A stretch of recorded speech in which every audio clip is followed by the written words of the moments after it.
അല്ലെങ്കിൽ എഴുതിയില്ല എന്ന് പറയണം. ഉടനെ എണീക്കുകയാണോ ചെയ്യുന്നത്? എണീക്കൂ എന്നല്ല ഞാൻ പറഞ്ഞു. ആണോ? എന്ത് പറഞ്ഞു? എണീക്കോ? ഒന്ന് എണീക്കോ? ഒന്ന് ഇരിക്കോ?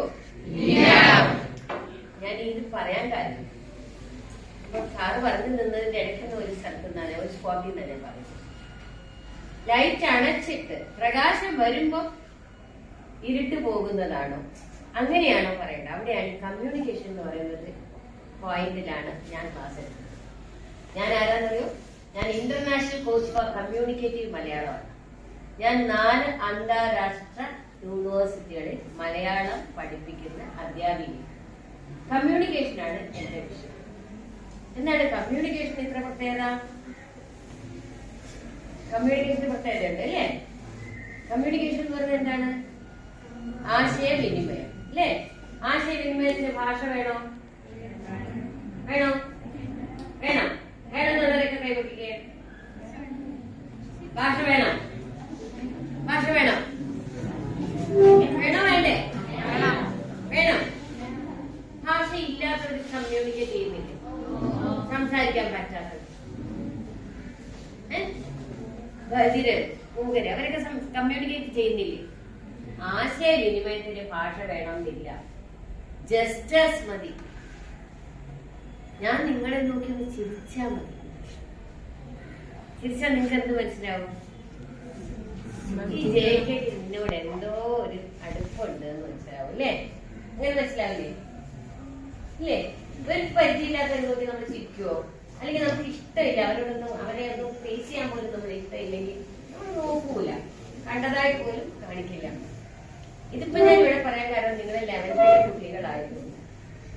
നിങ്ങളുടെ ബിഹേവിയർ, നിങ്ങളുടെ ബോഡി ലാംഗ്വേജ്, ഇതെല്ലാം നിർണയിക്കുന്ന ഒരു പ്രായത്തിലാണ് നിങ്ങൾ. ഇത് ഇവിടെ നിർണയിക്കപ്പെടണം. നിങ്ങൾ എങ്ങനെ പെരുമാറണം, എങ്ങനെ നടക്കണം, എങ്ങനെ സംസാരിക്കണം, എങ്ങനെ ഒരാൾ ചോദിക്കുന്ന ചോദ്യങ്ങൾക്ക് ഉത്തരം പറയണം എന്ന് മനസ്സിലാക്കുന്ന ഒരു പ്രായമാണ് ഇതെന്ന് ഞാൻ പറയുന്നു. എന്റെ കൂടെ എത്ര പേര് യോജിക്കുന്നു? എത്ര പേരെ യോജിക്കുന്നുള്ളൂ? എല്ലാരും യോജിച്ചോ? ഇങ്ങനെയൊന്നും കൈവയ്ക്കാൻ ഞാൻ സമ്മതിക്കില്ല. വരട്ടെ വരട്ടെ, കേറട്ടെ കേറട്ടെ, ഒന്നുകൂടി മാക്സിമം. നിങ്ങളുടെ പ്രായം ഇതാണ് എന്ന നിങ്ങളുടെ തിരിച്ചറിവ് വരും. ഇതിനിടയ്ക്ക് സാർ പറഞ്ഞ ഒരു പോയിന്റ് ഉണ്ട്. നിങ്ങൾ പോയി എന്തിനാണ് തിരിയിലും നാളത്തിലും ഒക്കെ ചെന്ന് വീഴുന്നു. അത് പെൺകുട്ടികൾക്ക് മാത്രം ബാധകമുള്ള ഒരു സ്റ്റേറ്റ്മെന്റ് അല്ല, അത് ആൺകുട്ടികൾക്കും ബാധകമായ സ്റ്റേറ്റ്മെന്റ് ആണ്. നിങ്ങളും നിങ്ങളുടെ പഠിത്തവും നിങ്ങളുടെ കരിയറും അതിനെക്കുറിച്ച് ഒന്നും ചിന്തിക്കാതെ വേറെ എവിടേക്കോ സഞ്ചരിക്കുന്നു, വ്യാപരിക്കുന്നു എന്നാണ് പറയുക. അങ്ങനെ വ്യാപരിക്കപ്പെടുമ്പോൾ നിങ്ങൾ നഷ്ടമാക്കുന്ന വലിയൊരു കറൻസി ഉണ്ട്. ഈ വേൾഡിൽ ഏറ്റവും വിലയുള്ള കറൻസി ഏതാണ്?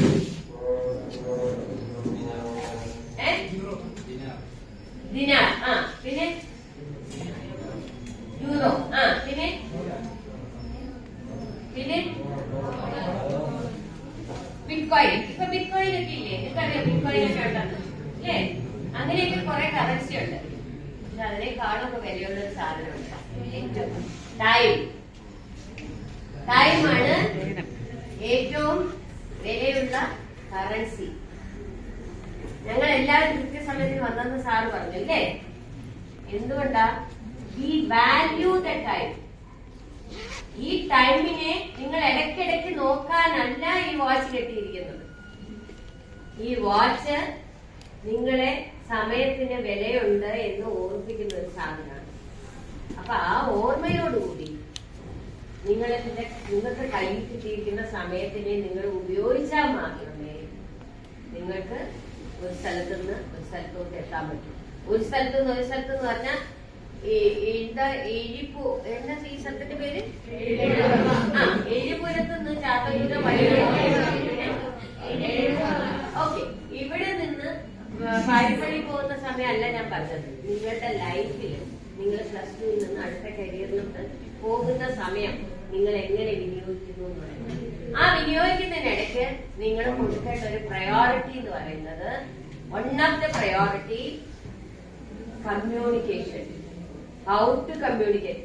നിങ്ങളുടെ ഒരു നോട്ടമോ ഒരു ഭാവമോ നിങ്ങളുടെ ഒരു ബിഹേവിയറോ നിങ്ങളുടെ എതിരിൽ നിൽക്കുന്ന ആളിൽ സംശയമോ ആശ്ചര്യമോ തെറ്റിദ്ധാരണയോ ഉണ്ടാക്കാത്ത രീതിയിലായിരിക്കണം. അതിനാണ് സാറ് പറഞ്ഞത്, ചുമ്മാ കാണുമ്പം നീ എന്താ അവളെ നോക്കി ചിരിച്ചത്, വഞ്ചകി എന്നൊക്കെ പറയാനുള്ള ഒരു സമീപനത്തോടുകൂടി നിങ്ങൾ നിങ്ങളുടെ എതിരിലുള്ള ആളെ സമീപിക്കരുത്. സമീപിക്കാൻ പാടുണ്ടോ?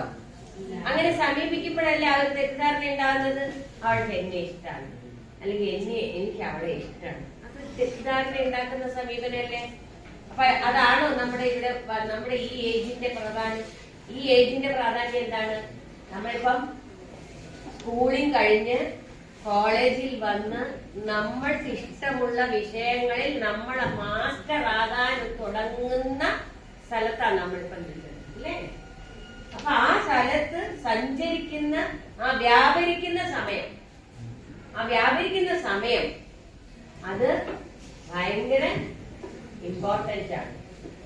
ഇതാണ് നിങ്ങളുടെ ലൈഫിന്റെ മൂല്യം നിർണയിക്കുന്ന ഒരു സാധനം. അപ്പൊ നിങ്ങൾക്ക് കിട്ടിയിരിക്കുന്ന ഓരോ മിനിറ്റ്, ഓരോ അവസരങ്ങൾ പാഴാക്കാതെ, ഇന്ന് നിങ്ങൾ ഇവിടെ വന്നിരുന്ന ഒരു നല്ലൊരു അവസരം സാറിന്റെ ക്ലാസ് കേൾക്കാൻ പറ്റിയത്, അത് നിങ്ങളിൽ ഉണ്ടാക്കുന്ന മാറ്റങ്ങൾ വളരെ വലുതാണ്. കാരണം അതുകൊണ്ടാണ് ഞങ്ങളൊക്കെ ഇവിടെ വന്ന് സാറിന്റെ ക്ലാസ്സിൽ വന്നിരിക്കുന്നത്. ഞങ്ങൾ വന്നിരിക്കുന്നത് നിങ്ങളെ പോലെ സ്റ്റുഡന്റ് ആയിട്ടാണ് വന്നിരിക്കുന്നത്, സാറിന്റെ ക്ലാസ് കേൾക്കാൻ. അപ്പൊ നിങ്ങൾ എത്ര ഭാഗ്യമുള്ളവരാ, അല്ലേ? അപ്പൊ ആ ഒരു ഓപ്പർച്യൂണിറ്റീസ്, എവറി ഓപ്പർച്യൂണിറ്റീസ് നിങ്ങൾക്ക് കിട്ടുന്നുണ്ട്. നിങ്ങൾ അതിനെ നന്നായിട്ട് ഉപയോഗിക്കുന്നുണ്ടോ എന്ന് സ്വയം വിലയിരുത്തുക. സ്വയം വിലയിരുത്തിയിട്ട് നിങ്ങളുടെ പാഷനിലോട്ട് മാറുക.